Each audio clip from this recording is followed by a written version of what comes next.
Ya, pemirsa, formasi untuk pegawai pemerintah dengan perjanjian kerja atau P3K pada tahap 1 dan tahap 2 di Kabupaten Tanjung Jabung Barat masih tidak terpenuhi. Oleh karena itu, Pemkab Tanjung Jabung Barat akan kembali mengajukan penerimaan P3K kategori R3, R3T, dan R3B. Pasca penerimaan pegawai pemerintah dengan perjanjian kerja atau P3K tahap 1 dan tahap 2 di Kabupaten Tanjung Jabung Barat telah selesai. Pemkab sebelumnya mengajukan sebanyak 550 formasi pada tahap 1, namun hanya terisi 492 formasi. Formasi banyak tidak terisi merupakan formasi untuk guru dan tenaga kesehatan. Menutupi kekurangan tersebut, Pemkab Tanjung Jabung Barat kembali akan membuka seleksi penerimaan P3K paruh waktu kategori R3, R3T, dan R3B. Adapun dari data BKPSDM Tanjung Jabung Barat tercatat 1.745 orang yang masuk seleksi dalam 3 kategori penerimaan P3K paruh waktu tersebut.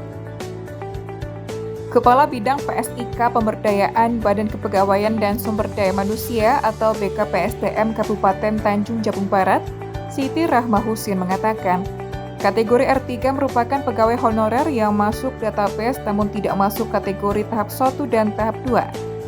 Seleksi akan dibuka setelah menunggu persetujuan dari Badan Kepegawaian Negara atau BKN. Baiklah, jadi pengumuman untuk seleksi P3K tahap 2 itu sudah kita lakukan kemarin 2 kali pengumuman. Pertama pengumumannya untuk teknis dan nakes.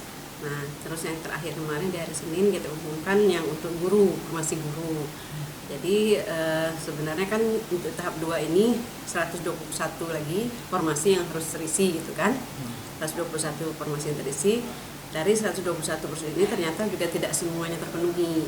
Terutama yang guru. Kalau untuk teknis kemarin kan teknis itu masih tersisa sekitar 10 formasi yang belum terisi. Tapi terisi hanya cuma 8. Terus untuk nakes itu tersisa 16 formasi, terisi 8 juga. Terus ini guru ini tersisa 93 formasi, yang terisi hanya 45.